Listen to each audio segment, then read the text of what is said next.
Mr. Chair, I'd like to move we go back into public session. Second. It's been moved and seconded that we go back in public session from the executive session. All in favor, let it be known by raising your right hand. Opposers are the same. We're back now into regular session. No actions were taken, no decisions were made in executive session. We'll go forward. We do have some resignations and hires. Mr. Chair, I'd like to make a motion that we accept 3 resignations and 3 hires that were presented to us. Second. It's been moved and seconded that we accept the 3 resignations and the 3 hires that was presented to us. Any question? Are you ready to vote? All in favor, let it be known by raising your right hand. Opposers are the same. It is unanimous.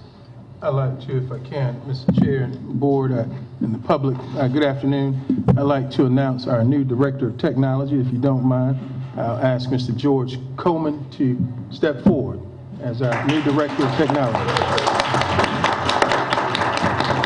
Some of you on the board may know Mr. Coleman. He's worked in the district for several years, and I'll give you an opportunity to address the board. Thank you. Mr. Chairman, members of the board, Dr. McCall, I gratefully accept the district decision of appointing me as a director of IT. I am very honored and proud because I feel my effort in those 7 years. They had a positive results, and it's an honor for me to continue my experience with Marlborough County School District. I promise all the people that support me in getting this position and everyone here in this room that I will keep working for the district success. The position of the IT director, it's a great responsibility for me, and it's also a grand opportunity to demonstrate what I have acquired in 17 years of experience, and I'm sure I'm not going to disappoint you. I will assure that I will work every day to make our day by day to take our technology to the next level. So I repeat my gratitude to all the people that made this possible for me today. Thank you so much. Thank you. Thank you, Mr. Coleman. And I just want to say congratulations, but more importantly, he got here a little bit early tonight, and he actually had to change clothes in the back. Now, that's dedication. And I appreciate you doing that very much. Thank you. Okay, we have approval of minutes. We have June 3rd, the regular meeting. We have June 10th, the second reading of the budget, and June 13th, a special call meeting. How would you like to go forward with these meetings, with these approval of these meetings? Chair, I make a motion that we adopt the minutes for all 3 sessions in one motion. Second. It is moved and second that we adopt all 3 meetings. The first being June the 3rd, 2019, regular meeting, June 10, 2019, the second reading of the budget, and June 13, 2019, special call meeting. Is there any questions? Are you ready to vote? All in favor of adopting all 3 of these meetings, let it be known by raising your right hand. Opposers are the same. It is unanimous. We now have points of celebration. Superintendent? Public session. I'm sorry, public session. There are no comments on public session. That is great. We'll move forward on now with the superintendent's points of celebration. I'll ask this time, in the absence of, and if I can, just briefly move away from the script, I'd like to ask everyone to please stand for a moment of silence. We have Miss Lakeisha Cribb, who recently lost her mother. She serves as the board's sister, I'm sorry. She serves as the board secretary, and she is not with us tonight. We also have Miss Connie Anderson, who has an ailing husband who has been hospitalized. And so we'd like to keep them in our thoughts and prayers for a moment. If you'll just join us at this time with a moment of silence.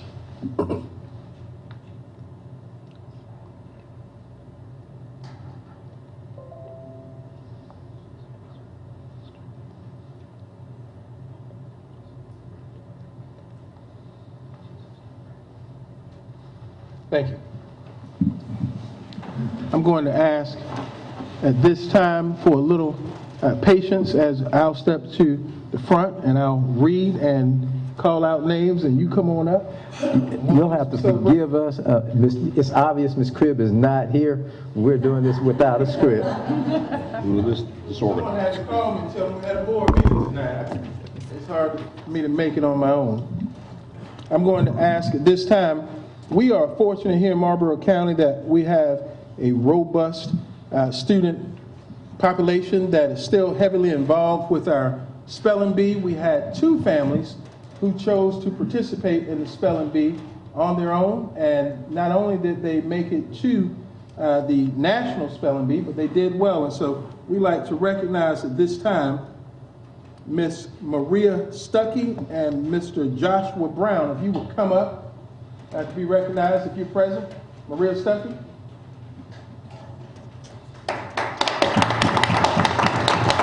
And your family, and Joshua Brown. Joshua Brown. Is Joshua Brown present? He's not here? Okay, thank you. So, Ms. Stuckey, is your family here with you? Okay, come on up, man.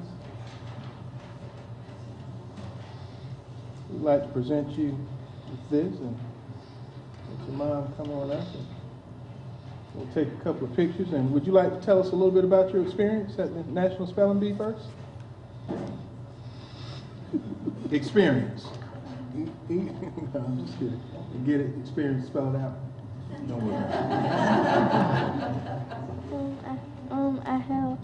I had a lot of fun, and I made a lot of new friends, and I learned a lot of stuff that I couldn't learn anywhere else.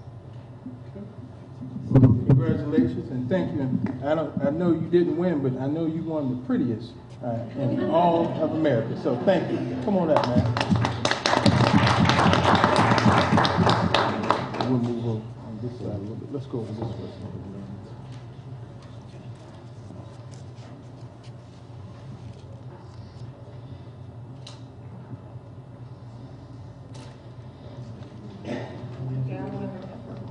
Okay, yes. No. We need to picture.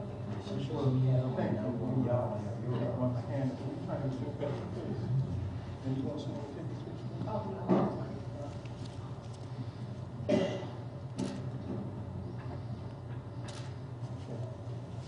Thank you again.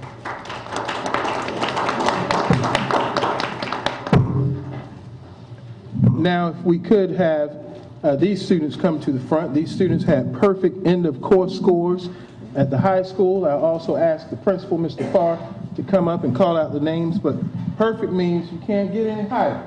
So if you would, tell us a little bit about these individuals.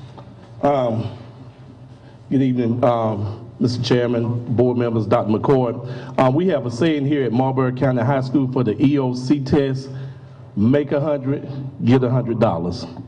Make a perfect score, get 100. Make 100, get $100. We also had some students make 90 to 94. We give them $25, 95 to 99. They get $50. But big saying is break the bank at Marlboro County High School. Make 100, they'll get a check from Mr. Farr at Marlboro County High School for $100. I'm hoping that it'll improve next year, so I'll be asking the district and the board for some more money, Dr. McCord. But So I tried to tell the students that we're going to put our money where our mouth is. So hopefully they'll encourage more students to score higher on the EOC. But we have 4 students that took the EOC for biology, which is one of the hardest tests in the state of South Carolina. And we have those students here with us tonight. They made a perfect score of 100 on the EOC. Wow. And I am so proud of those students. They all already received a check before the year got out, when the year got out. First student, also I have here with me my assistant principal, Dr. Brown. First student is Kelton Coates. Is he in today?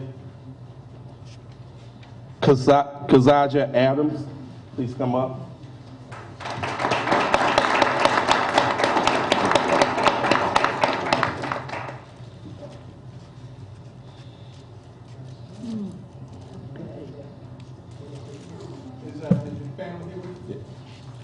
Mom.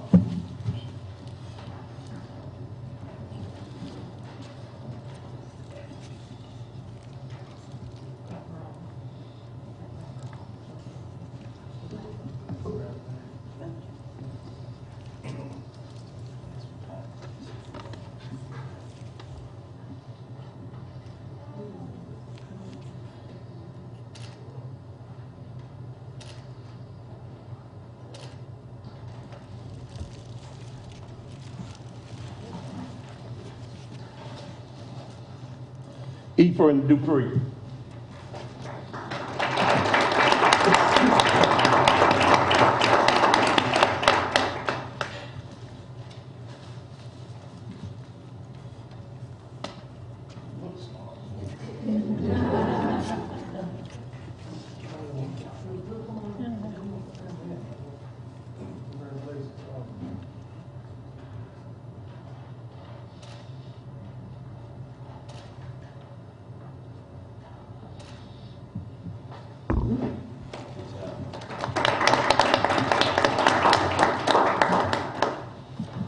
And Brian Parks.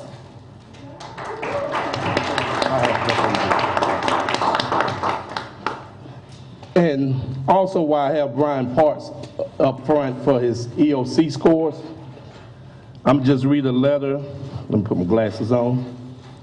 From South Carolina Governor School for Science and Mathematics. On behalf of Governor School for Science and Mathematics, I would like to thank you for considering our school residential program for your junior and senior year. It is also my privilege to let you know that we are offering your admission to Governor School Science and Mathematics. In other words, you are in. Congratulations. The review committee was impressed by your accomplishment, your talent, and your desire and passion to excel. It is a great honor to have Brian here, but it also hurt my heart that he's leaving next year to go to the Governor School for Science and Mathematics. We're going to miss him not only as an academic, as one of the leaders around here in athletics at Marlboro County High School. I am so proud of that young man.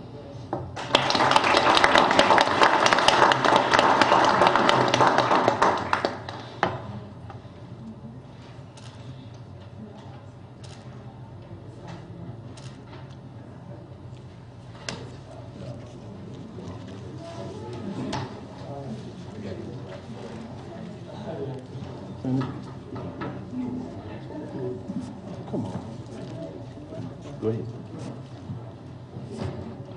Next, I would like to have Tremont Miles come forward.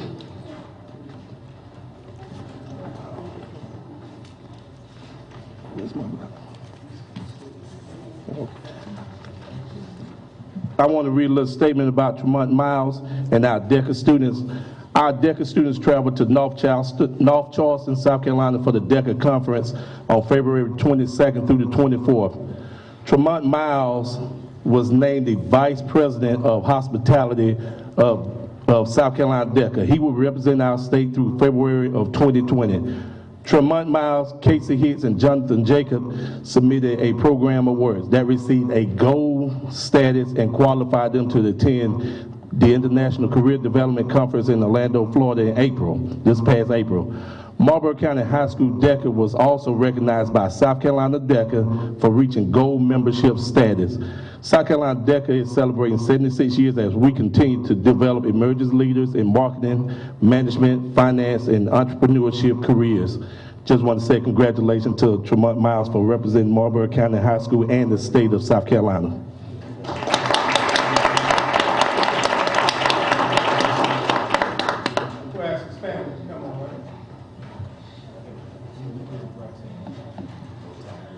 Mark wants to be in the bow tie club, so I'm happy to be excited.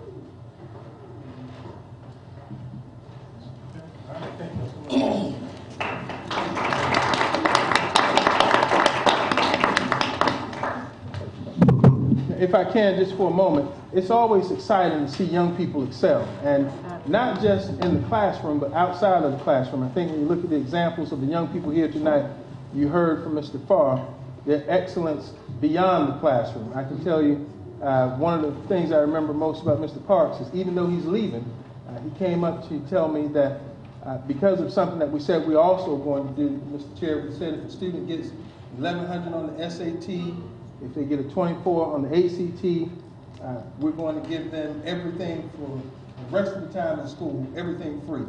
So no prom dues, no car dues, no athletic events. They do everything free. And Parks came up and said, I'll be gone, but I've already made over 1,100 on SAT, so can I get my pass? And so he wants to, even though he'll be at the governor's school, he's still going to bleed black and gold. So we are very happy and excited to continue celebrating students.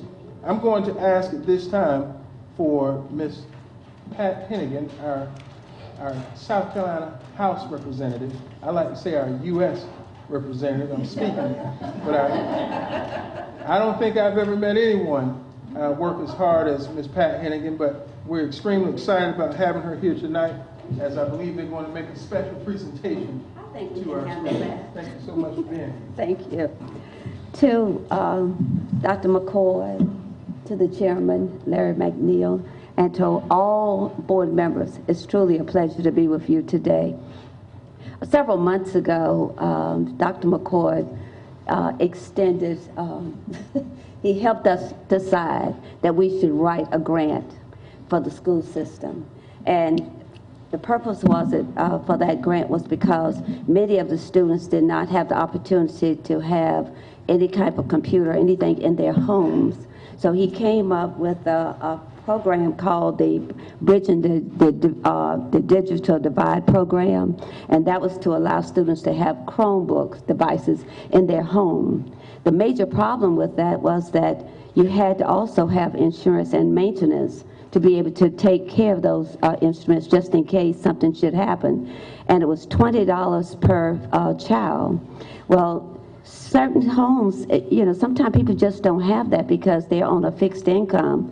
So we made the decision to write a grant to support that program because we felt that we needed to do everything we possibly could to help our children, because these are our children in our community. So Janice called me. I went over to her house and we spent hours there, but we got that grant together through Mohawk and also through the United Way of Chesterfield. We were able to get it in on a timely manner, and today we want to present the check for $3,303 to you.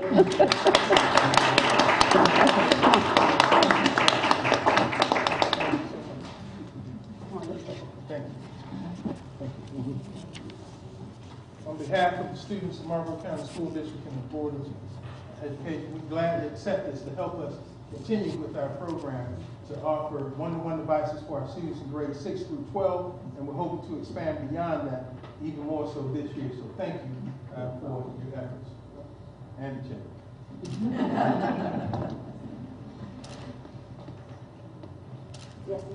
Yes. You'll stand here with me if I can do it, okay? You know, I am very proud of this board and the things that you have done for the teachers. As a retired educator, it's so important to me when I realize that you're looking at all types of ways to get funding for your teachers, but not only for your teachers, but also for all staff. So I want to commend you all for that 4% that you have done across the board. I don't know how you did it, but one thing I am sure of, that the board, the financial department, and Dr. McCord had a lot to do with it. And I want to just say kudos to all of you for what you have done to be able to get that funded, because I know it means a lot to the homes. And the other thing I want to thank you all for, because I haven't been able to get here, but I want to thank you all for everything that you all did during the hurricane. So many of you all came out and helped. We ended up with 12 18-wheelers, truckloads of food, clothing, water coming into this county. But every day there was somebody from the school district that was there to help. And I just want to say thank you all so much for everything, because without you doing what you do, then we will have major problems in this area. You have been able to identify parents for us to be able to help, and I am so grateful for everything that you have done for this county and will continue to do for Marlboro County. Thank you all very much. That's my piece.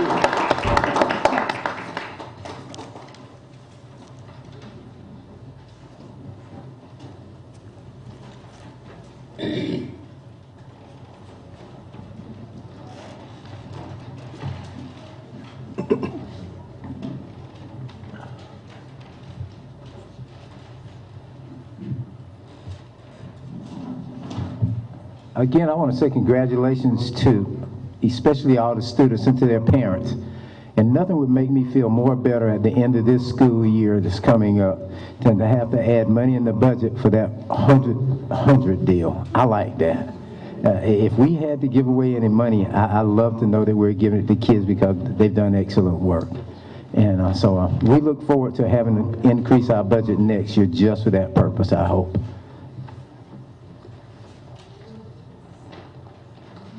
Okay, we're down to, wow, board business action. The intent to award contracts. Oh, no. I'm jumping up. You for ready to them. go? I'm missing Miss Crib bad, y'all. We're on I'm board- truly missing Miss Crib. Board items for discussion. Board items for discussion. First one is, I'm going to ask, if you don't mind, Ms. Stacy Baranow to come to the front. We had, in the past, board members asked to receive information on our special needs population here in the district, broken down by disability, and Ms. Baranow is going to talk about who we are in Marlboro County School District. Good evening, Dr. McCord, Chief McNeil, board members. Hope you had a wonderful 4th of July. Dr. McCord provided you with a one that looks like this. Have you seen that? Okay. I tried to do a quick breakdown for you by school as to how many teachers and what types of teachers, special ed teachers, are at each location.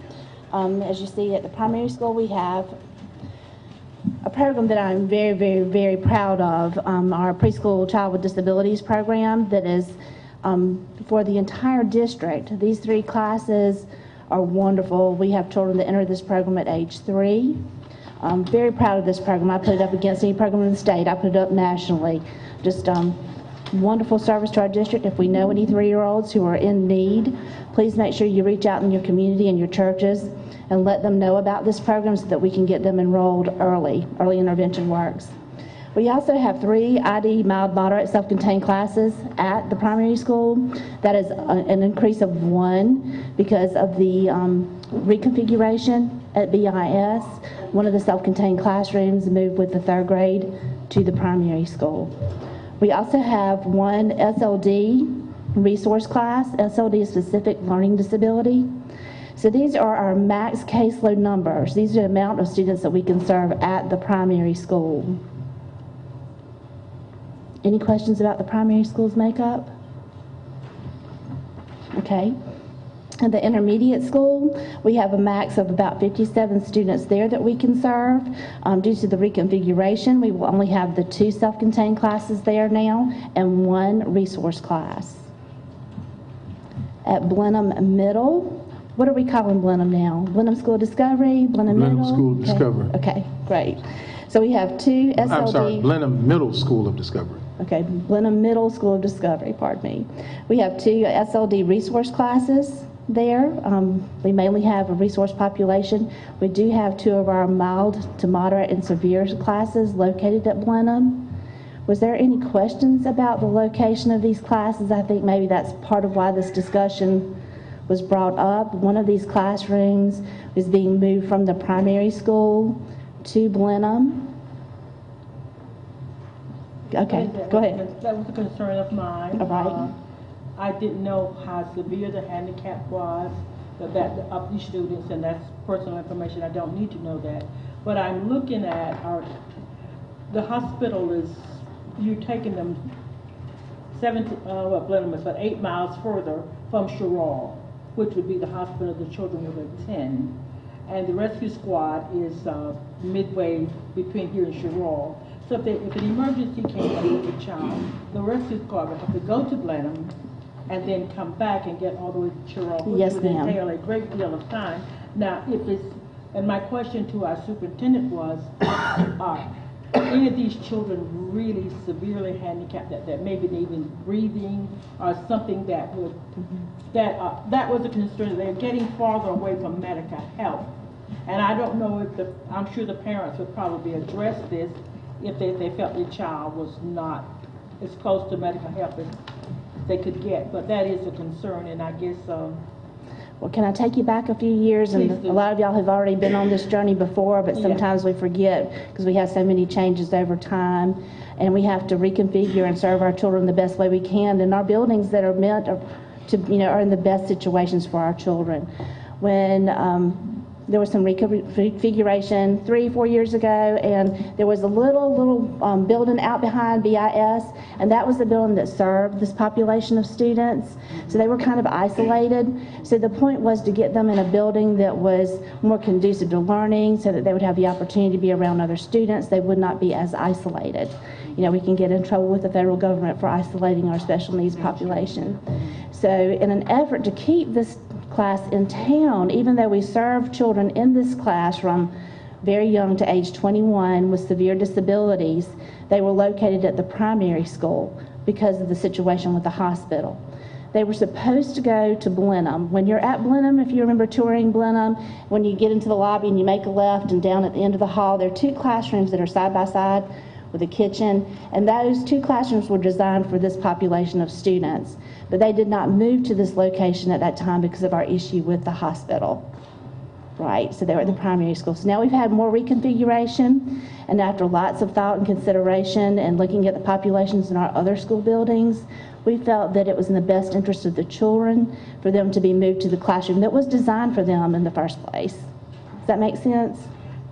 It does. Okay. I guess, Yeah. I'm sure that, but it is still, if it's a handicap, I know that I have been to some of your programs with the children, autistic children, and there is not really about extreme medical need there, because they their health is pretty good, but I'm thinking of children with pretty severe. Yes, and fortunately we do have excellent care for our students. We have RNs at every school that are well trained. We put in healthcare plans in advance. The whole team comes together and we talk about emergency situations and what needs to take place in the event of emergency for any student. And we've had other students, besides students in that classroom, that have had medical emergencies. They are going to be in a building where they're with more age-appropriate students. In the past, when we've had medical emergencies and the ambulances had to come to the primary school, it's a little harder for the younger kids to understand what's going on with this older population of students at their school. They have questions and can sometimes be a little bit rude. They don't mean to, they're just trying to find out about their world. So they're going to be in a much better situation. They're going to be next door to another classroom of teachers and assistants that can help them if somebody's out sick. They won't have to go sit and wait for an hour at the back of the primary school for the bus to come pick them up. They'll be right at their location. The bus can pick them up right at their classroom. So I'm very confident about our decision to place them there. Well, Does that make you feel better? Somewhat, yes. Okay. If the parents are okay, then if they feel comfortable, and I have not had a parent they come to me with a problem about this, but just as the distance means a lot. The distance, the time involved, and if there's a breathing issue or a choking issue. And you're right, and that's an issue anywhere in our district right now. Fortunately, Blenheim is on a 4-lane highway, so if the ambulance had to get there, they could get there pretty fast. All right, I just wanted to voice it, bring it out there, so we can, anything we can improve on it. Let's continue to work for the least of the children that have the most. Well, I've been in Marlboro County for 18 years, and every decision I make is in the best interest of children. So, I have attended your autistic programs in the past, and I know that you do a wonderful job. I'm just kind of thinking that. I know, it's one of those areas that you want to make sure we're doing the right thing. Well, and I was sure Dr. McCord the same. I told you I'd be more than happy to speak with any of you that had concerns. Thank you, I appreciate that. Okay. And at Clio, we are adding, we are adding an ID moderate severe class there to the reconfiguration. So one of the classrooms that was at Blenheim will move to Clio with their age-appropriate peers. Anytime we have a move, there is always a little bit of an upheaval, but it's going to be fine. We front-loaded them. Our parents know they'll be okay. They've got a great situation at Clio as well. So that was another change for this school year. On the back, at Wallace, there has been a concern about a classroom at Wallace. It was a self-contained 6th grade classroom that we moved to Wallace last year. Going back a few years back again, when we reconfigured at BIS, there was not room for the 5th grade students at BIS, and they were moved to Clio. So they did not have additional room for the 5th grade self-contained classroom, so we continued to keep that 5th grade self-contained class at BIS until they came back. So we're going to be okay there because they will be in the building with their age-appropriate peers.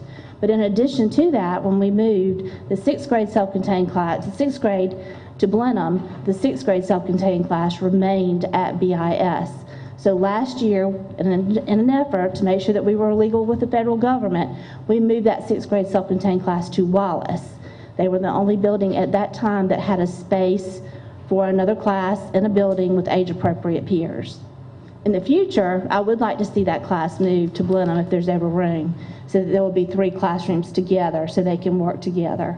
That has been a little bit more difficult for transportation and those type things.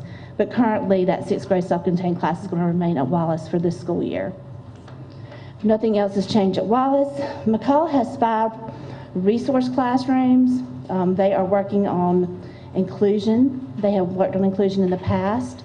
We did at one point have a self-contained class at, what did I say, McCall? Did I say Wallace again? I apologize. McCall has 5 resource classrooms.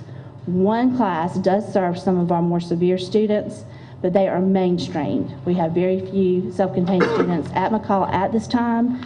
If we were to get more students that needed additional services, we could look at creating another class or either moving them to a different location. Does that make sense? Okay. And Marble County High School has our largest population. It's our largest school. We have 4 resource classes, 3 ID mild classes, and 1 moderate to severe class. We have a half-time person at AMI and a half-time person at adult ed. And those numbers flex throughout the school year. Thank you. I got a quick question, if I could. Sure. You said you would like to move the class from Wallace to Blenheim also.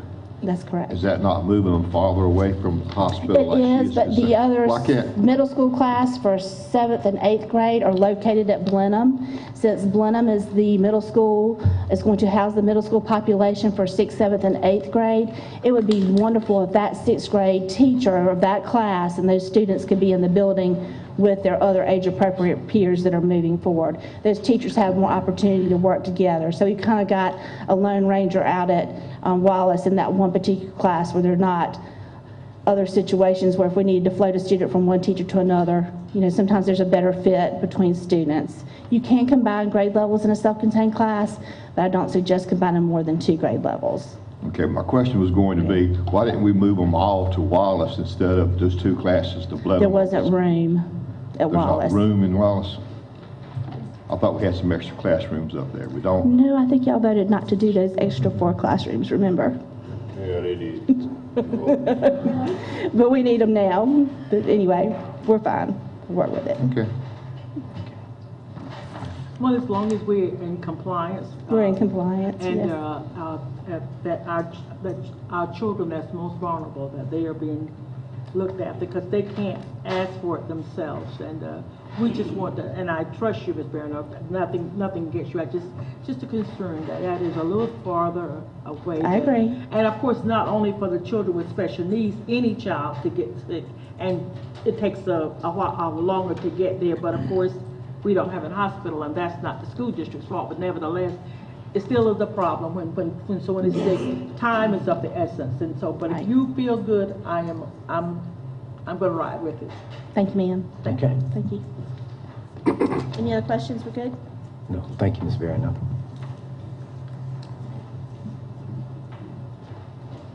Building updates. Building updates, we're going to have Mr. David Lodeholt come up and do a presentation to showcase where we are and what we've been able to accomplish, as well as what we hope to accomplish moving forward into this next school year. So, Mr. Lodeholt. Thank you, Mr. Chairman, board members, Dr. McCord. I'm pleased to be here tonight to give y'all an update on your building programs. We'll go through a little presentation here on what we've done so you can see. I don't know how many of you have been around all the schools or not, but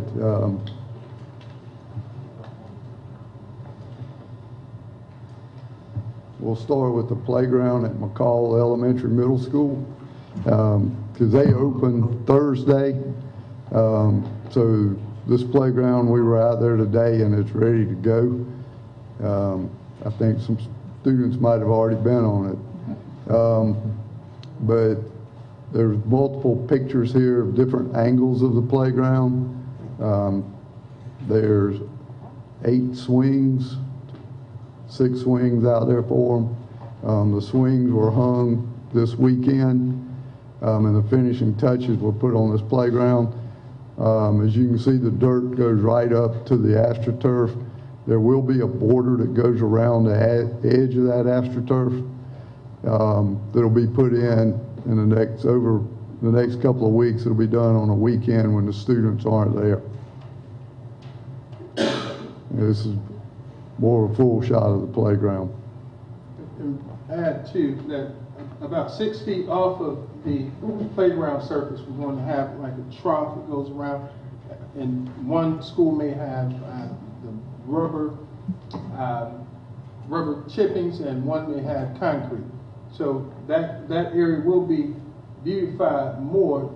Traditionally, we like for that to be juxtaposed to grass, but because we don't have sprinkler systems, it would be cost prohibitive for us to place grass there because it would die. So we're looking at some alternatives to beautify the areas, but more than anything else, we're pleased with the result. And these pictures were taken before last weekend, so it actually looks a lot better. They were taken on Thursday, and they hung the swings and completed this playground on Friday and Saturday. Here's the playground at Bennettsville Intermediate School. It's the exact same playground setup. They were identical, but we do have the slides of this one too. They'll be coming back this week and next week, trying to complete what's left to do on this one.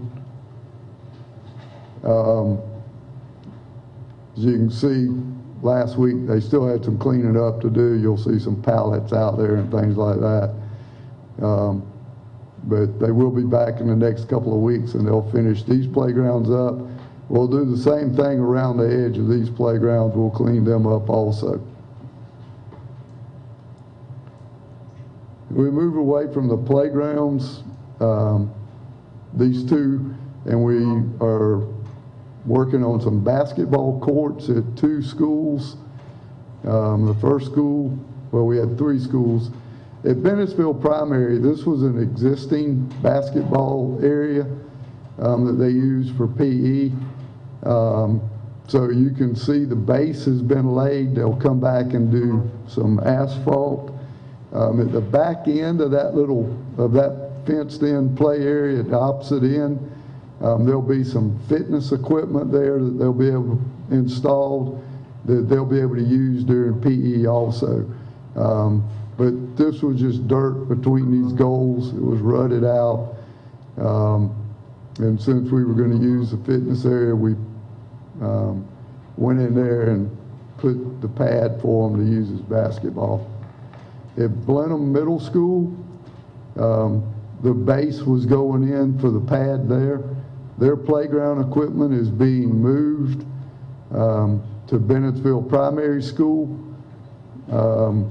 So this is where the back set of playground equipment was. It's already been removed. It hadn't been reinstalled yet, but it's been removed. And they started putting in the pad for the basketball court. Go ahead. At Bennettsville Intermediate, the pad's completely in. If you want to see, these pads are 100 by 75, and they'll have 4 basketball goals on them. At Bennettsville Intermediate School here, there was 4 goals here already on dirt. So the goals have been removed. The pad's been put in. They'll come back in about 2 weeks and asphalt it, and they come back and install the goals so that it'll be ready when school opens. The other projects we're working on, and some of these are completed or near completion. There's camera projects. for Marlboro County High School, Clio, McCall, the primary school, and the office annex, card reader access projects at district office, BIS, and Marlboro High School. We have shade structures that'll be going in at Clio and Wallace to give them some shade on the playground or near the playground for our nice 100-degree days in September and October in South Carolina. They'll get some shade out there, so at least they'll be able to go under and be cool a little bit. Here's some pictures of the camera and lock projects. Some other projects we're working on, we have bathrooms at Marlboro County High School, McCall, Bennettsville Intermediate, and Bennettsville Primary. The bathroom renovations will include, but not be limited to, flooring, new toilet fixtures, touchless flush valves, new hard surface sinks and partitions, and some paint. Clio also, we're working on a bus awning coming out the back of the building there where they load their buses. And then we have a couple of pictures of, this is what some renovated bathrooms could look like, kind of what we're aiming for. And then this is the awning at the bus loop in McCall's. So we're looking for the same type of awning to go up at Clio.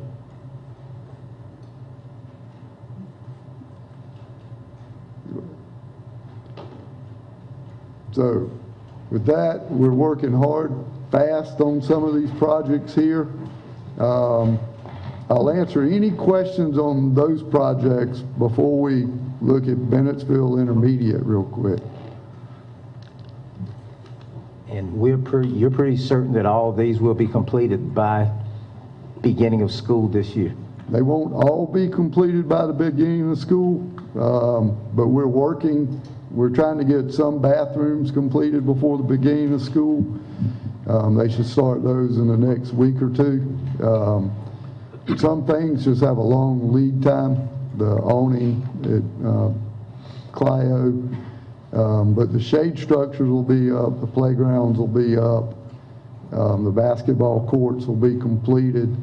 So there'll be a lot of change between when school got out and when we go back.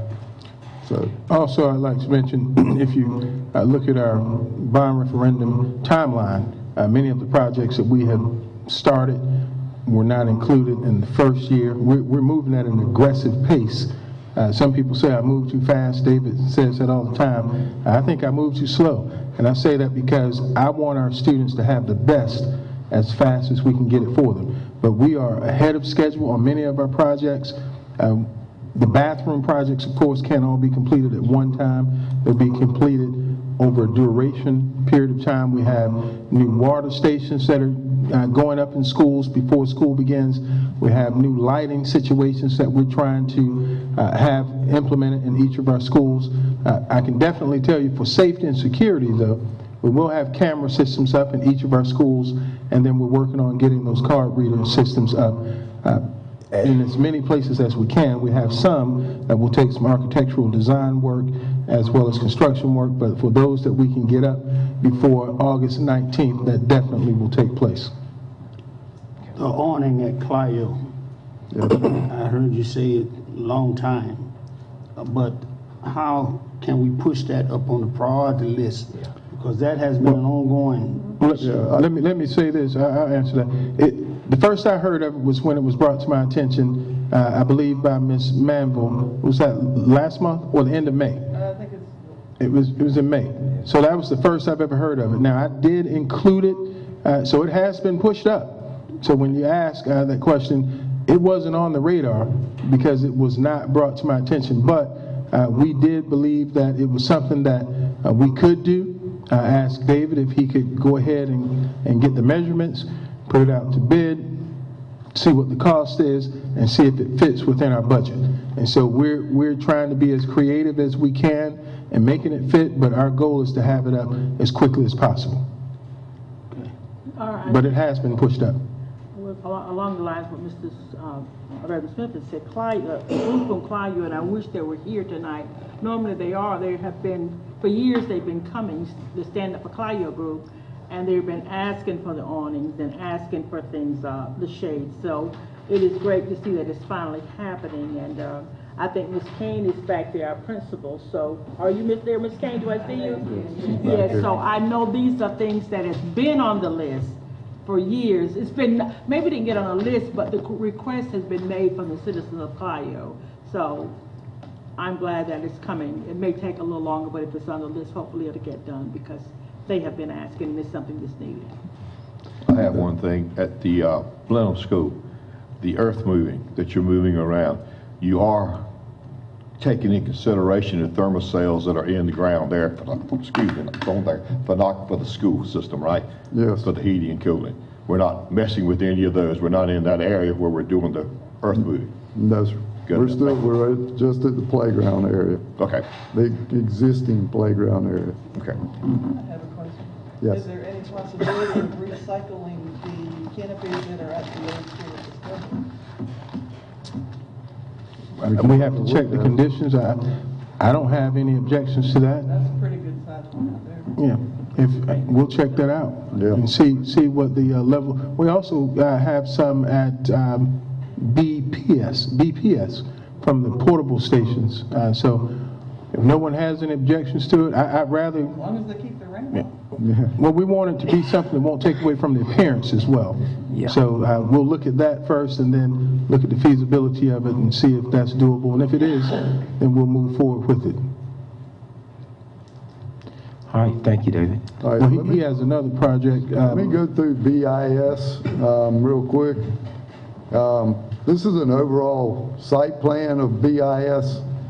The two classroom wings at the rear are going to be demolished.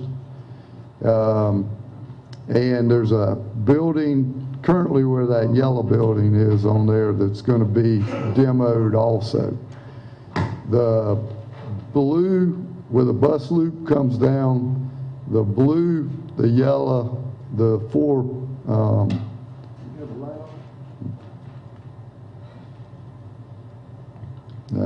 Okay. You don't have a light on this. The four buildings on the bus loop, or four areas, are an area where you could put the new cafeteria kitchen. And I say that because one of the first things that's going to happen when the architect comes in, or the team of the architect and contractors come in, they're going to spend some time with the principal and staff talking about how is this building used. They're not going in with a preconceived notion of this is where we got to put this cafeteria and kitchen addition. So this is just an idea of where it could go if it works with the school. One thing about putting it out like this, or wherever they're going to put it, is it would be able to be locked down at nighttime, and you could use it as a building by itself without having access to the rest of the school.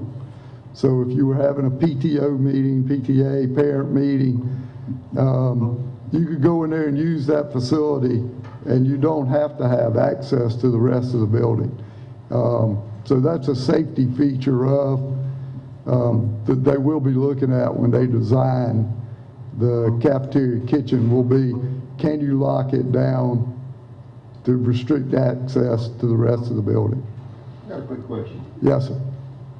Is this area, I'm just trying to make sure I'm good.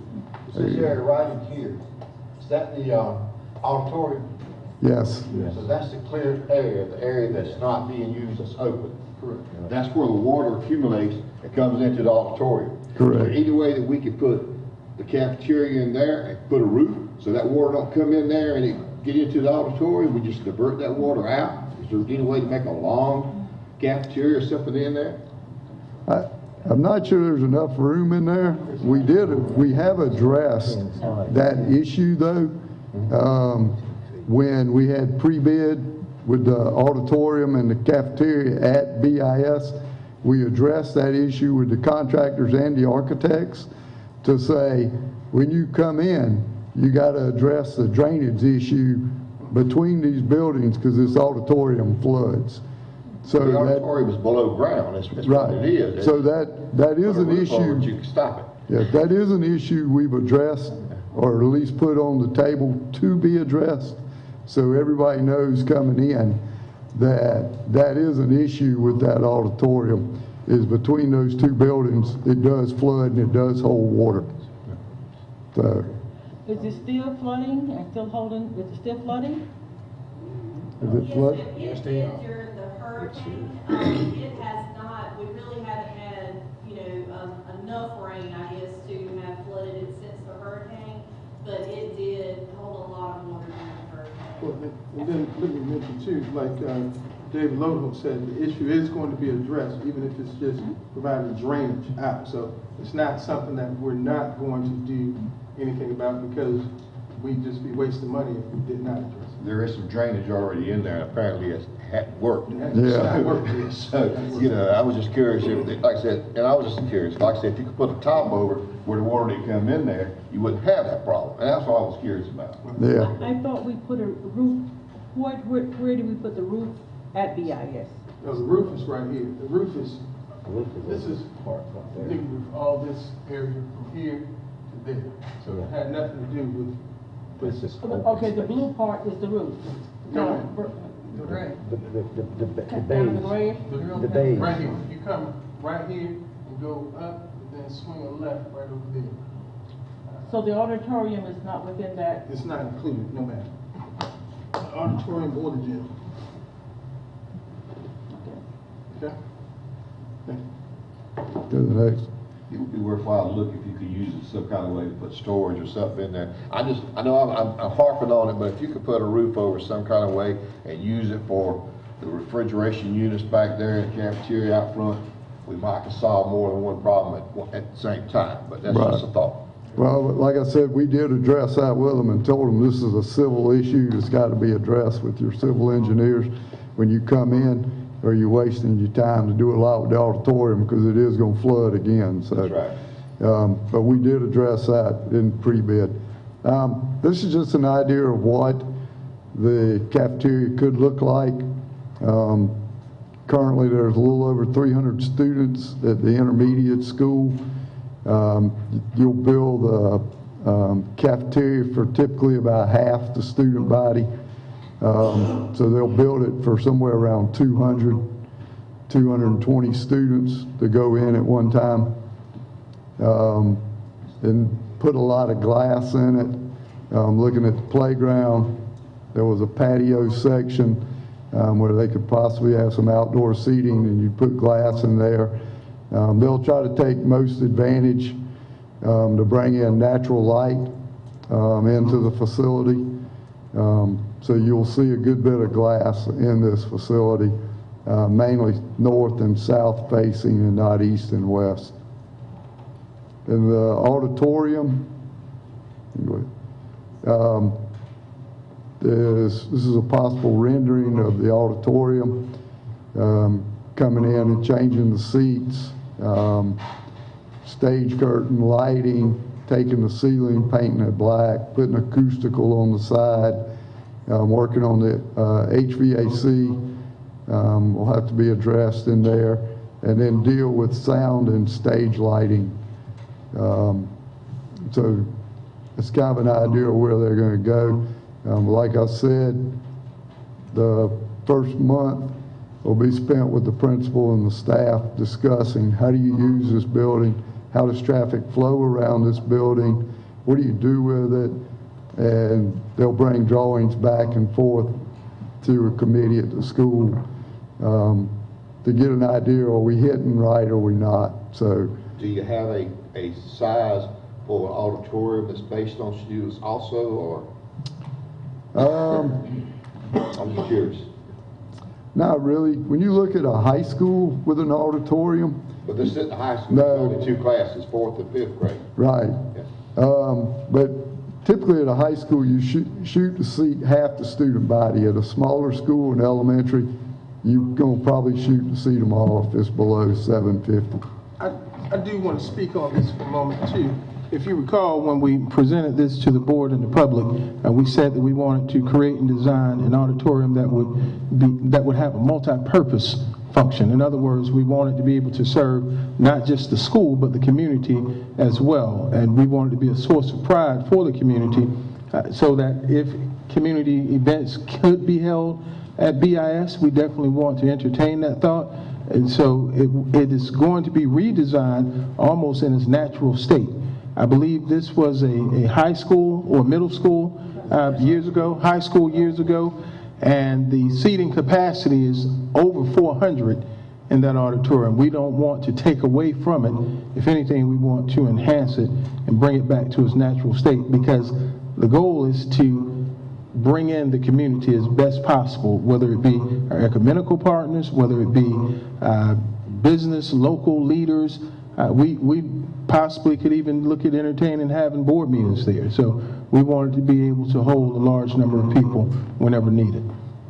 It's just that, we've got the same capacity at Blenheim, and we've never used the auditorium for anything at Blenheim. We're about to. We've never used it for anything up to now. We still function, a lot of our functions are at the Civic Center, and that's fine. We're supporting the Civic Center, but I'm just asking questions, just, I guess, being the devil's advocate, but I'm just asking questions on what we're doing and how we're doing it, because like I said, up until this point, we're not utilizing it. I agree with you. Right. I would love to utilize more of the school's auditoriums and facilities, but it's going to be up to us to do it. And we will. I can tell you, if you go back to the Blenheim Middle School Discovery Plan, when we talked about one of the reasons why we felt a change was needed, we discussed primarily the auditorium, the fact that our students would be able to participate, have exploratories, as well as have performances on site, on campus, without having to take the entire school to a foreign location.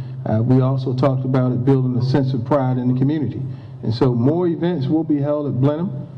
More events will be held at BIS than in the past few years. And I agree with you 100%. It'll be up to us to lead that charge. And that's why I threw in the board meetings. But don't misunderstand me. I have no problem with the auditorium. But when we build it, I want to use it. Right. It's multi-purpose. Right. Okay.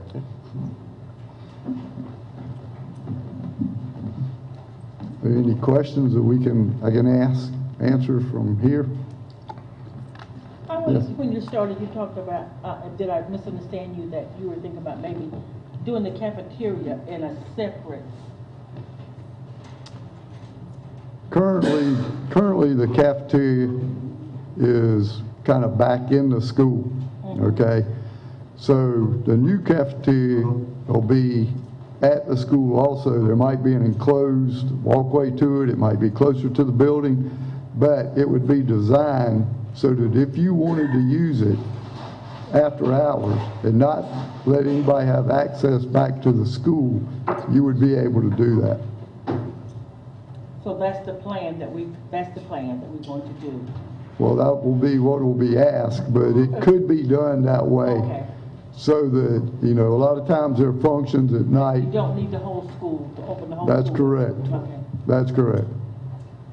I know that the air conditioning system for the gymnasium was not a part Correct. of the original plan. But I certainly would like to see some air in that gymnasium. Until you have had to go and sit in that gymnasium and suffer the heat that is in there during the spring and summer, you don't really know how bad it's needed. But we need air in that gymnasium. I know Ms. Hewitt would appreciate it. Well, I will tell you, one of the things that we're hoping to do before Davis runs us over, and that is bring forth to the board and to the community a capital improvements plan. We have to have a capital improvements plan so that we can strategically plan out when we're going to begin and complete projects. And whether it's a 3, 5, 7, 10-year plan, we have to be able to adequately budget and forecast when we're going to begin. That has not been done to this point, that is something that we plan on getting to you between now and next year. When I say next year, next budget cycle. Thank you, sir. Mhm. Thank you, David. Thank y'all. Thank you. Appreciate it. Thank you, David. School service updates. Just for a matter of discussion, we as a board, me as a superintendent, brought to the board the idea of the concept. Maybe for 3 months, we talked about the possibility of engaging service contracts for certain areas in our educational system. We talked about possibly engaging service contracts for nutritional services as well as custodial and maintenance services. We have had discussions with our staff. We've had discussions with each of you board members. We've had discussions with some of those in the community, and we decided that at this time it would be best for all of us involved to allocate resources to provide professional development and training for these individuals that currently work in our system, to see where we are after everyone has been properly trained. That is not something that we've done before in the past. It's something that we, and I say we because you board members have given me the authority to move forward with the professional development plans and see where we are. Never at any time was it a slight on our current employees, but only an effort for improvement. We have a responsibility at all times to provide the best possible for our students. I take that very seriously, and if and when I see that we are not moving in that direction, I have to be prepared, and I hope that you expect me to be prepared to offer alternatives. So I'd like to say to the public, because we have discussed it and it has been put to rest, and we have moved forward with those professional developments. We started off at McCall Elementary Middle School today. Teachers returned, and we as a staff, we were joined by all principals, senior staff, directors of the district. We toured the school. And I think you can ask any of them as well as those staff members that returned.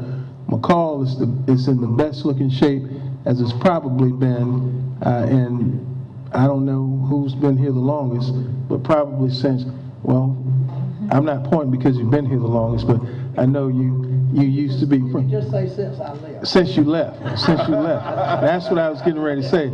It's the cleanest it's been since you left, Mr. Norton. That's what I heard all day today. But we're very proud of our staff, very proud of Mr. McNeil and Mr. McCall for spearheading these efforts. But most importantly, I think we're all getting ready to see just what we're made of as we continue with the trainings, with the conversations, with the openness and transparency needed. We'll see better things come for our students and our staff. I'm responsible for the working conditions.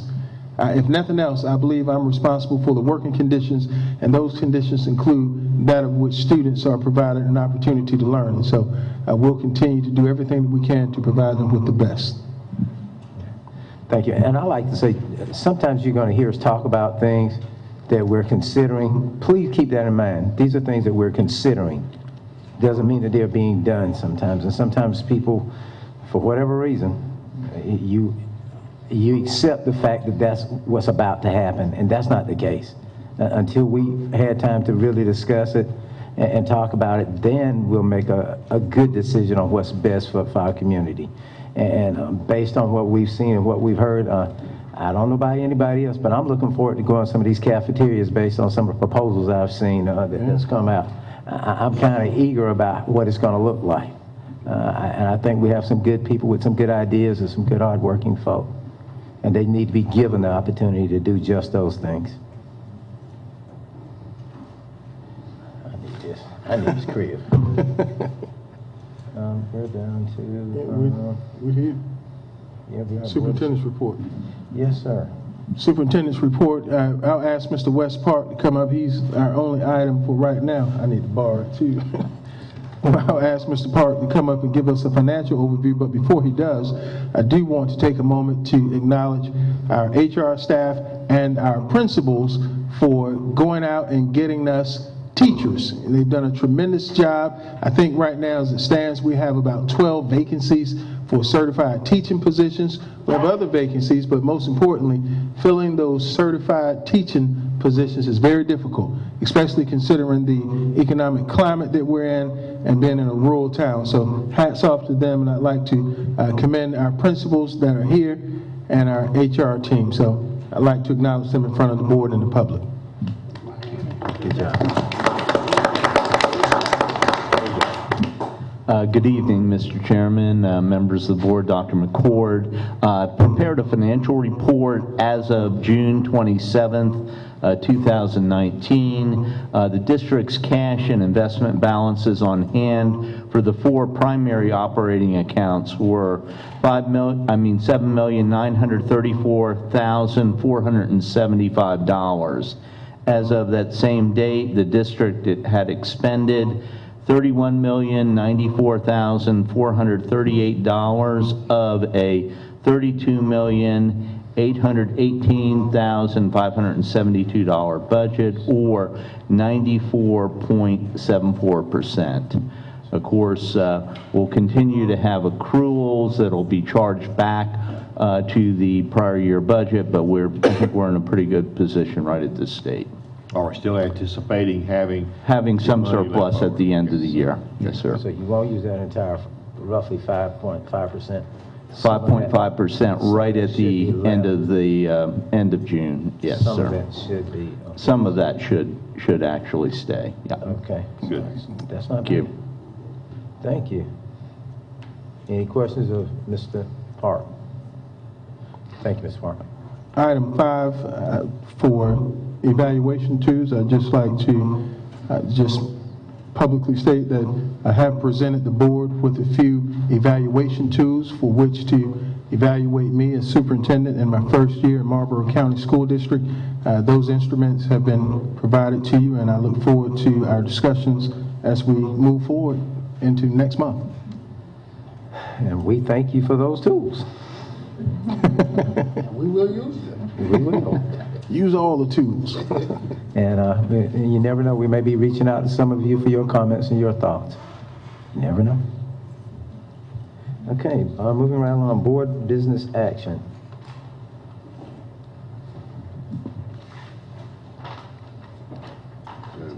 Oh, all right. All right. He has them. Mr. Chairman, I'd like to make a motion that I have several motions we want to make. Let's do them all as one. Will anyone have a problem? You want to do them separate? Yeah. Let's do them separate. Do it separate.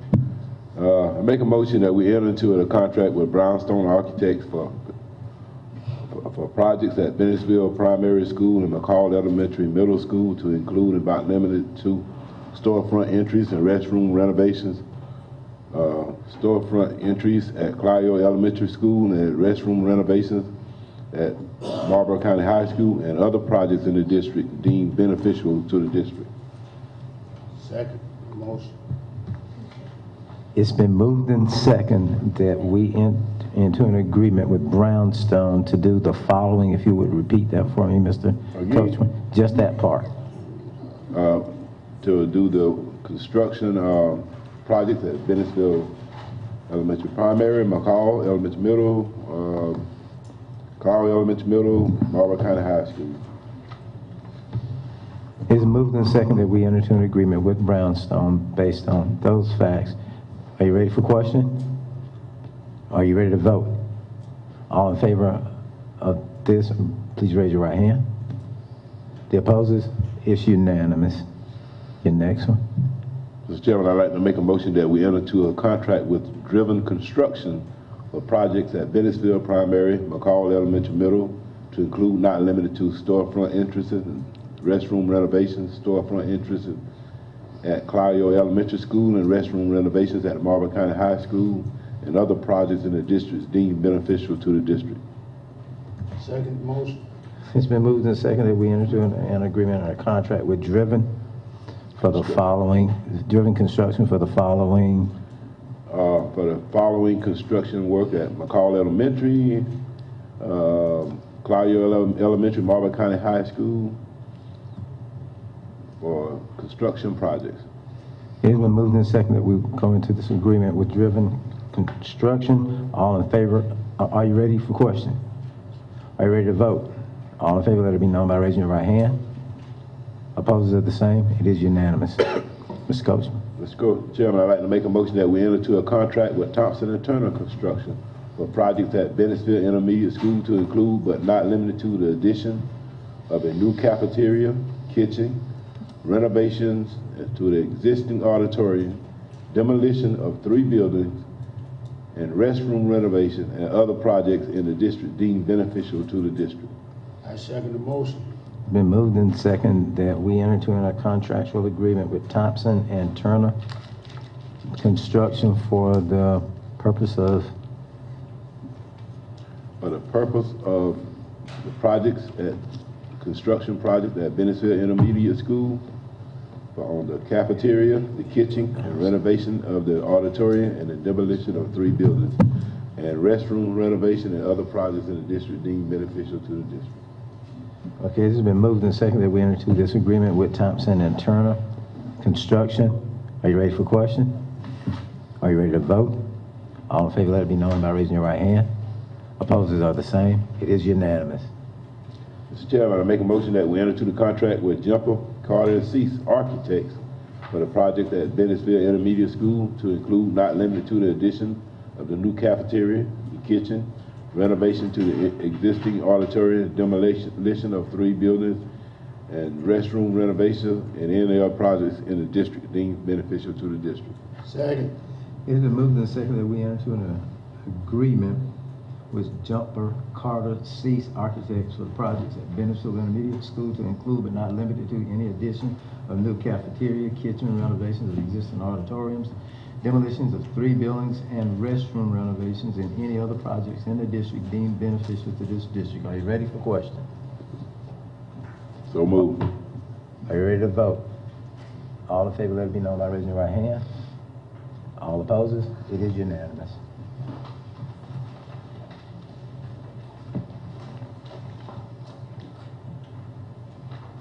Okay, the issue to intent on award contracts for restaurant. Okay, we got possible. Do we need to go into executive session for any purpose? Did we talk about, we finished? Board policy here. I'm sorry. Board policy. Yeah, we missed I missed that. first Board reading. policy. First reading for the board policy. JICDA. Whoever sees Ms. Crib, tell her how much she was missing. And that's code of conduct. That's policy issue. JICDA, I think Mr. Coachman asked that we Yes, sir. review it. We did send out to our schools, our community, our students. We collected information. We put together what we think is a very comprehensive code of conduct for students and staff to follow, to include not only the student rights but parent rights, a appeal process if and when there is discord, as well as the consequences for infractions or violations of these policies. I'll answer any questions if you have. Yes, sir. Yes, sir. I have a few. I just want to make sure that parents are aware of our truancy intervention program, kid. And I want to ask a question about the EPP plan for absentee reporting. Okay. Just give me some feedback on basically how it works. Truancy intervention? Yeah. The truancy intervention, that's going to be spearheaded by Mr. Marlon Prince and Ms.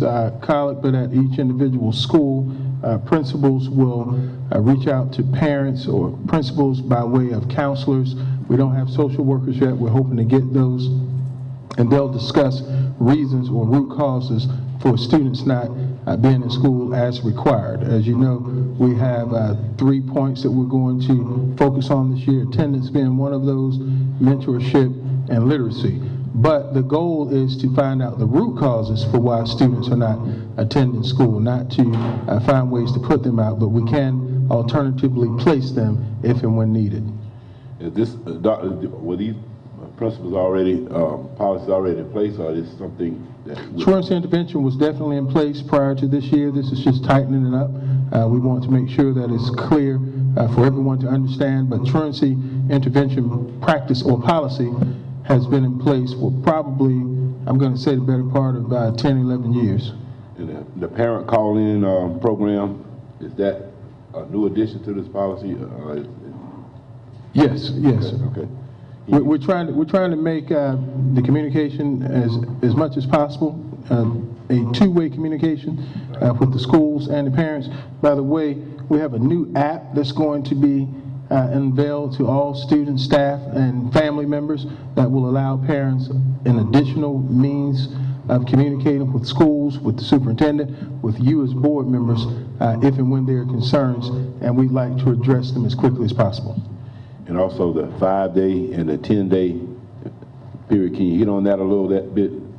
It's a 5-day, but when something for being absent or tardy or late,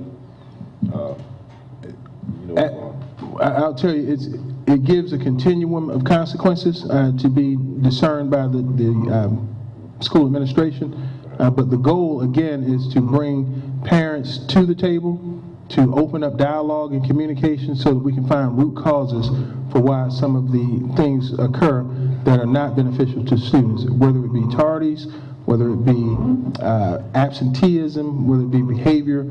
As much as possible, we want families at the table with school administrators, counselors. We now have the help and assistance of mental health agencies here in our district. We want to utilize all of our resources in identifying root causes so that we can get students successfully back in school. Okay. Yeah, and I think that's a good thing. I just want to make the parents aware that if those children are out 5 days, there are going to be consequences, and they definitely need to be in contact with the school so they can know what the actions of the students are and repercussions could be. I was looking at this one, it was saying like blatant and disrespect for authority. Can you tell me the consequences behind that? And blatant disrespect for authority, I don't have it right in front of me, but if you look at the consequences, you see there's a continuum level of consequences. Right. It can be something as simple as a verbal warning all the way to a recommendation for expulsion. Again, that's going to be something that's determined by school administration. But also, if you notice, we have wording that says up to. So there is no guarantee you're going to be suspended for this many days, guarantee you're going to be put out of class for this many days. It says up to because we've added, and I don't know which page you're on, but we've added extenuating and mitigating circumstances. Right. I want, and I believe principals and administrators need to be flexible and idealistic in what the goal is they're trying to achieve as it relates to meting out consequences. I don't think, and granted, I'll tell you, I've come full circle on this, I don't think putting kids out of school for every offense is the best or right answer. Now, I know there are going to be times when we have to part ways with students at schools, but as best possible, we have to do everything that we can to find out what is the reason for the disruption. Because I never, in my 27 years of experience in education, I can't tell you a time that I can recall where a student just absolutely wakes up and says, I want to be disruptive in school. I want to be disruptive in class, without there being some proximate cause for them feeling that way. And so our goal is to assist families in every way possible to help correct behavior and not just remove the behavior or the student from the school. And I see you have several levels, from level 1 all the way up to level 5, which for the most serious of offenses. And when you get to level 5, you know it's time to go. Right.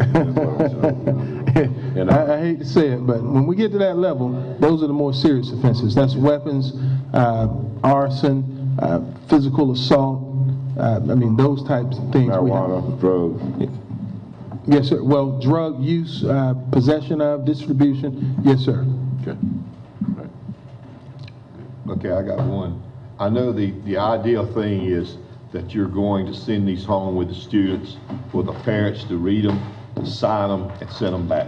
But even if the parents do not read them and sign them and send them back, it's important for the public to know these rules will still be in effect. Am I not correct on that? That is correct. That is correct. We do encourage all parents to read it through and through. We encourage all students. We encourage all staff to read it through and through. Does that happen? I can tell you, I don't know. Yeah.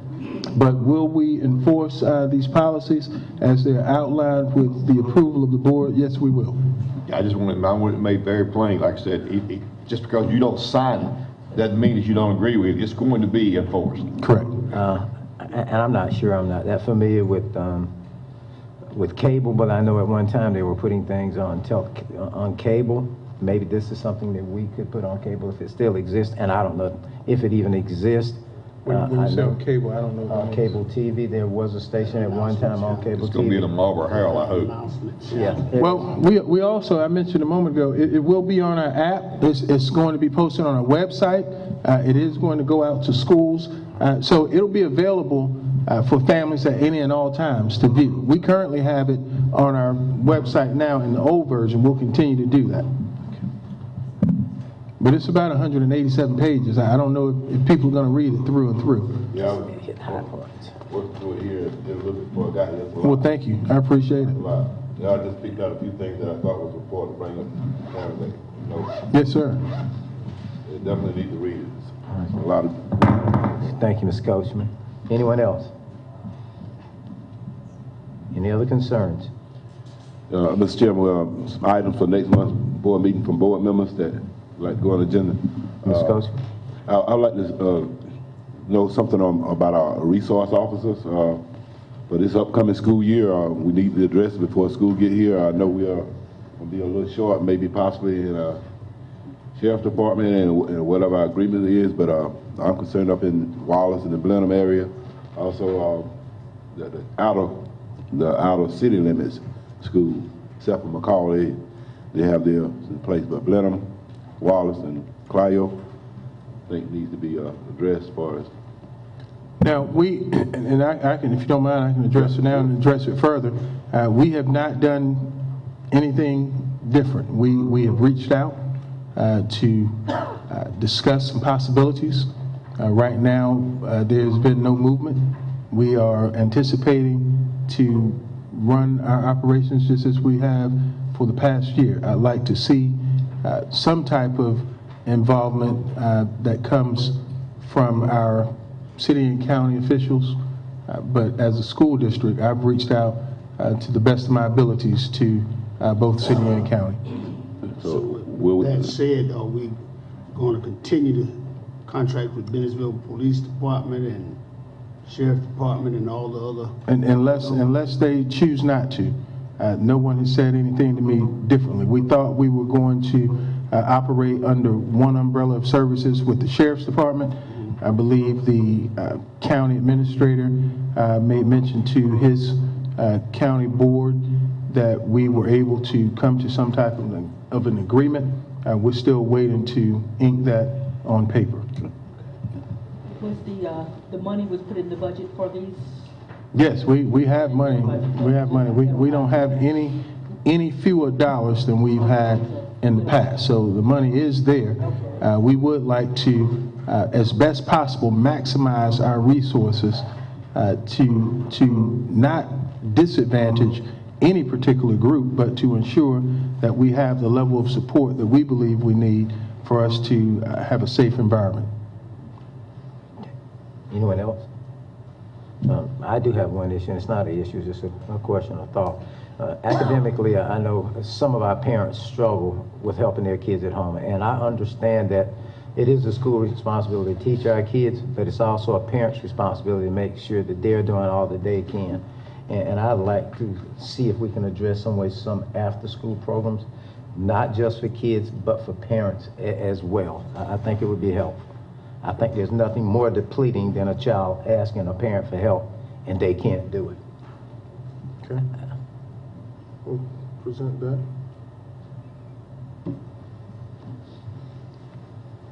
That's all. Anyone else? Mr. Chairman, Rev? I make a motion that we adjourn for the evening. I second. It's been moved and seconded that we adjourn for the evening. All in favor, let it be known by the appropriate raising your right hand. Well, they got one for you. They trying to help. We are adjourned. Hey, don't forget, anybody want those wings in the back? Come on, my brother, they'll leave. Okay. Don't worry.